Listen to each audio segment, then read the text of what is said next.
everyone, I'm Gemma, the dietitian here at Pinnacle Health Group, and today I'm really excited to talk to you all about diet myths and busting some of these myths for you.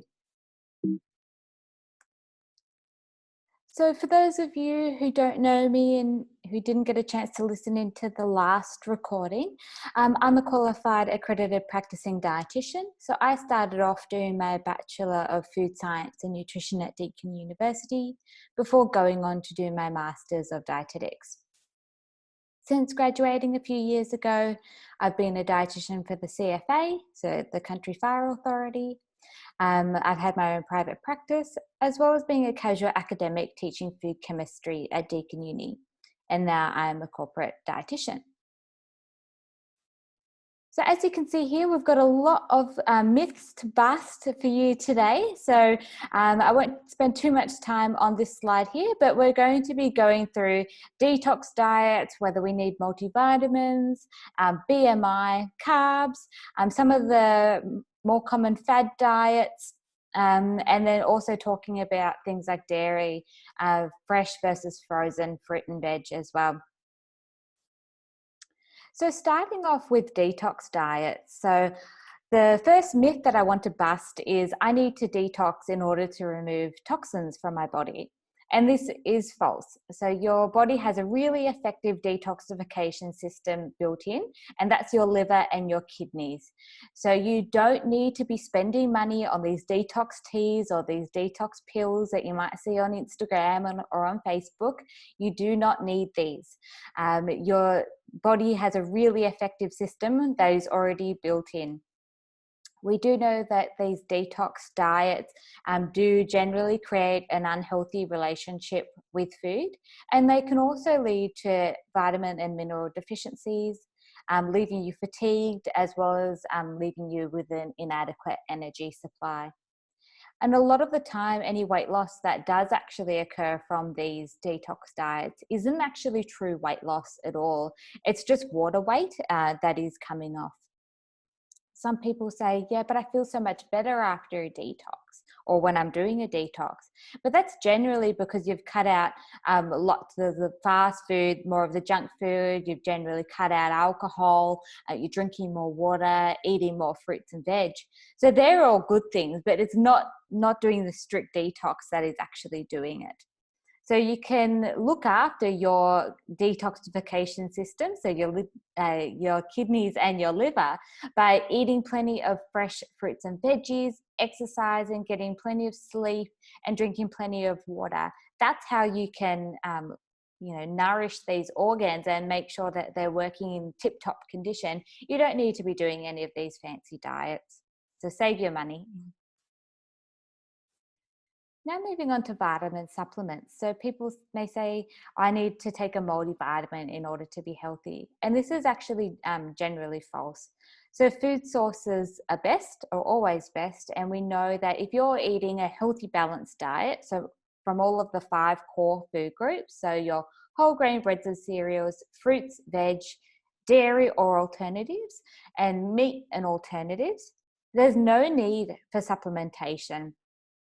So a lot of the time, if you don't need these supplements, your body has already got enough of the certain minerals, but you're having the multivitamin on top of it, you just weed it out. Your body just gets rid of anything it doesn't need. So essentially, you've just got really expensive whey if you're taking these multivitamin supplements when you don't actually need to. In some cases, supplementation may be required if there's a medically diagnosed deficiency.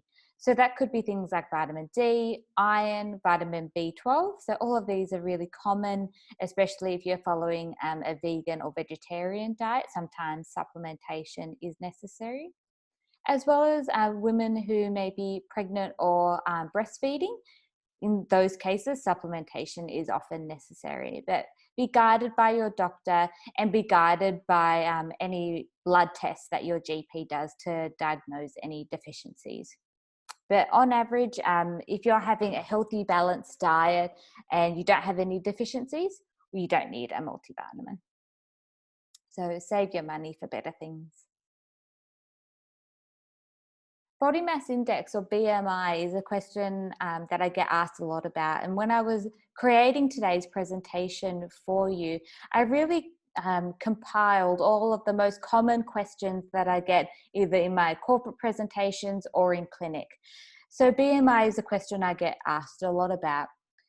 So people ask, is BMI the only way I can assess my healthy weight range? And this is false. We are actually phasing out BMI. It's not a very accurate measure because it counts muscle and fat as the same thing, but we know that that's not the case. Muscle weighs a lot more than fat. And this was actually really evident with the work that I did with the firefighters a few years ago. So I would have to take their measurements and do their BMIs at the time. And a lot of them would be getting BMIs in the obese category. They clearly weren't obese, but because they were very muscular, this calculation was counting the muscle as fat when in fact it wasn't. So it's not a very accurate measure, and also it uses weight. And we know that weight can fluctuate and is normal to fluctuate 1 to 2 kilos every day, depending on whether your bladder and bowel is full or empty, you've had anything to eat or drink, or you've got clothes on, or for females, if you're around that time of the month, that can all affect your weight. And this calculation also uses height. And we know that if you're really tall or really short like me, that can distort the calculation.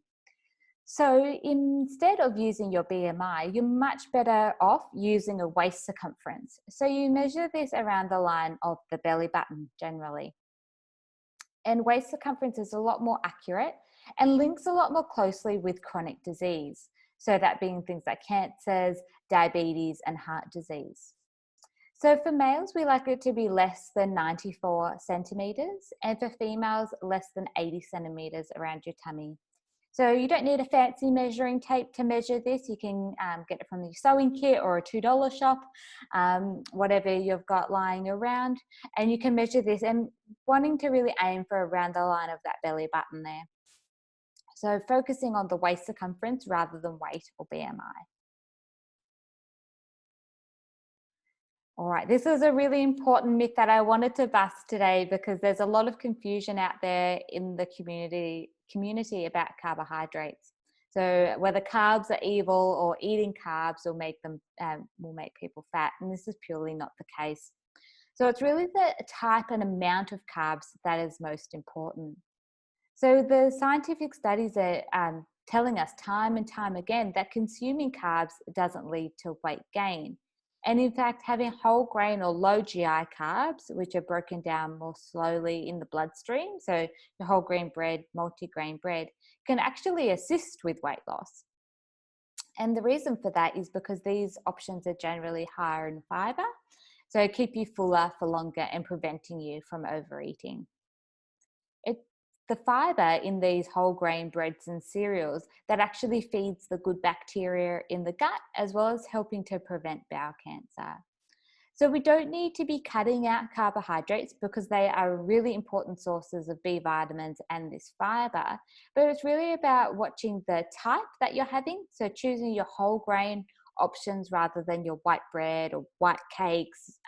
So cakes made with white flour or white rice, and choosing your whole grain options instead. And just watching your portions. So if you're thinking of a typical dinner plate,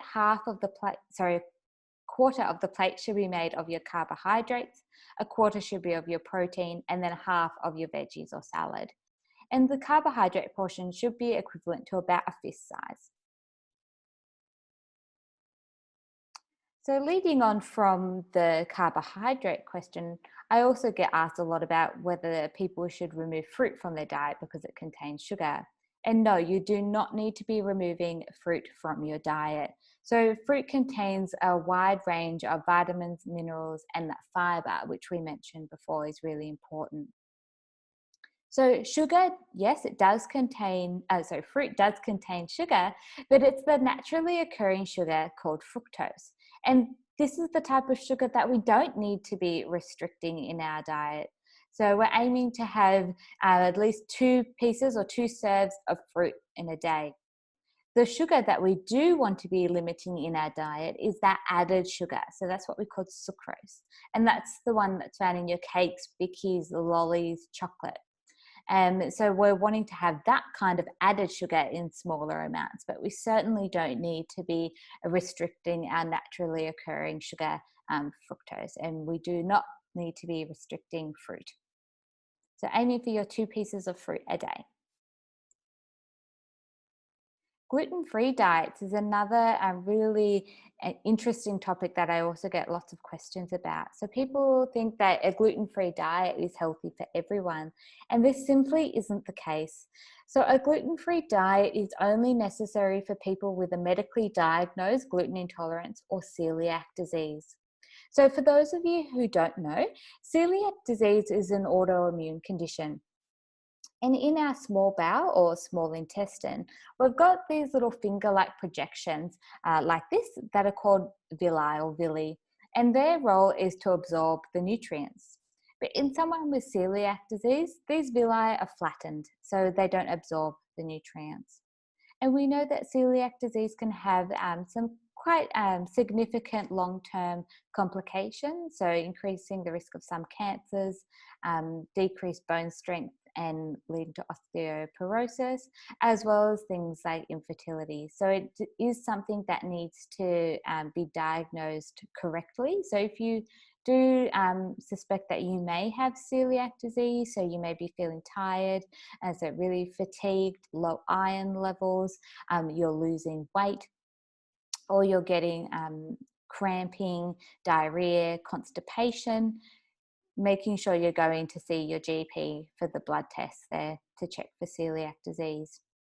But gluten-free diet isn't for everyone, and only those with the celiac disease or a medically diagnosed gluten intolerance need to be avoiding gluten. And that's because gluten-free foods are often high GI, so broken down really quickly, so causing a spike in your blood sugars. They've often got higher amounts of sugar, lower in fiber, and higher amounts of fat. And that's because food manufacturers generally add in these extra sugar and fat to make the products taste palatable. So once again, if you think you may have celiac disease or a gluten intolerance, making sure you're speaking to a dietitian or your GP to have that investigated further. But for everyone else, gluten-free diet does not necessarily mean healthy. So you don't need to be having a gluten-free diet if you do not have any intolerances. Just as a reminder, if you're thinking of any questions as I'm going through today's presentation, I've put my email address on the last slide. So feel free to email me any questions which you may have, and I'll be more than happy to answer them for you. So the next topic that I wanted to cover is coconut oil. So people think that coconut oil is the healthiest oil, and this is actually false. So coconut oil is almost 100% saturated fat. And when we compare this to something like butter, for example, which has 50% saturated fat, we can see that coconut oil isn't the better choice. And we know that saturated fat is linked to an increased risk of heart disease. And that's because saturated fat increases the LDL or bad cholesterol in the blood. We do know that coconut oil does contain lauric acid, which can increase your HDL or your good cholesterol. However, if you are using coconut oil, I would use it in small amounts because the effect that it has on your LDL or bad cholesterol far outweighs any small benefit that it may have on your HDL or good cholesterol. Your extra virgin olive oil should always be your oil of choice because this increases those HDL, so the good fats in the blood, and also gives you a boost of your antioxidants as well. A lot of people avoid cooking with extra virgin olive oil because they think that it can't be cooked at high temperatures. But we now know that extra virgin olive oil can be used in cooking to up to about 190 or 200 degrees, so quite a high temperature. Once it goes above that 200 degrees, that's when it starts to break down and it isn't very good for us. But general baking or even sauteing on the stovetop or shallow frying is perfect with extra virgin olive oil. I just wouldn't be like deep frying in the olive oil. Fresh versus frozen fruit and veg is a very common question. So people often believe that frozen fruit and veg isn't as nutritious as fresh, and this isn't true. We know that frozen fruit and veg is just as nutritious as fresh, and is also a lot quicker and easier and more convenient. It is a really good way of adding some extra veg into your diet. So personally, I use frozen veg if I've had a busy day in clinic, and when I get home, I can't be bothered chopping or cooking or peeling. I just grab one of the frozen vegetable bags out of the freezer and pop it in the microwave for a few minutes, and then I've got a serve of veg ready to go. A lot of the time in the processing of the frozen fruit and veg, it's actually snap frozen, so locking in the nutrients. So they're a really good addition to have in the freezer on hand, ready to go. It also helps to reduce food wastage by, preventing food spoilage. So you're not having fruit and veggie go off in the bottom of your crisper in your fridge. So please don't avoid buying frozen fruit and veg. Dairy. So another myth that I would like to bust today is I should remove dairy from my diet because it leads to weight gain. So this is definitely false. So dairy is found in things like milk, cheese, and yogurt, and is a really good source of calcium and protein, which is important for our muscle growth and the strength of our bones and our teeth. If you are trying to lose weight or you have high cholesterol, the most recent guidelines by the Heart Foundations, which were updated recently, state that you should be opting for your low-fat varieties. And milk and dairy products can be included in as part of a healthy, balanced diet. If you don't have high cholesterol and you're not trying to lose weight, full-fat varieties are fine. If you are choosing alternative milks, so yes, I have deliberately spelt milks incorrectly there, because those alternative milks aren't true milks. They're essentially nut waters, because when you look at the packaging for something like an almond milk, the percentage of nuts in there is actually very low. So if you are wanting to choose one of these alternative milks, making sure you're choosing one that is calcium and vitamin D fortified. So looking for one that has at least 100 milligrams of calcium per 100 grams when reading the nutrition information panel. An alternative milk that is nutritionally quite comparable to cow's milk would be your soy milk, has a similar protein and calcium content. So that would be my pick of choice. Intermittent fasting. So I'm going to spend the next few slides talking about intermittent fasting and breaking it down, because this is a question that a lot of people are wanting to know more about, and I get asked this question a lot. So intermittent fasting is healthy for everyone, and this is false. So for those of you who don't know, intermittent fasting is really focusing not so much on what you're eating, but more so when you're eating. So there's a few different ways you can do intermittent fasting. So you may have heard of like the 5-2 diet that was quite popular a few years ago. So that's where you eat normally as you usually would on 5 days of the week, and then on 2 days a week you fast. So you have about 25% of your energy requirements. So not much at all. Another way of doing intermittent fasting is fasting every second day. Or the most popular one that I'm seeing come through clinic is the 16-8. So this is eating during a certain time period. So you might start eating at 11 a.m. and finish eating at 7 p.m. So I've made a list of the pros and the cons of intermittent fasting. So the science tells us that intermittent fasting can be really useful for short-term weight loss and also getting you in tune with your hunger and fullness cues. It can be really useful for that. However, we know that when we're looking at the data over a longer period of time, so after 12 months, there's actually no difference in weight loss, blood sugar, blood pressure, or cholesterol levels when compared to a normal calorie-controlled diet after the 12-month period. Some people find intermittent fasting quite socially isolating and difficult to stick to, especially as we're getting into the festive season. And if you're invited out to social functions and then You're like, oh no, I'm not going to come because I'm on my fast then, or it's going to be too difficult. So that's where it can sort of establish a bit of a difficult relationship with food.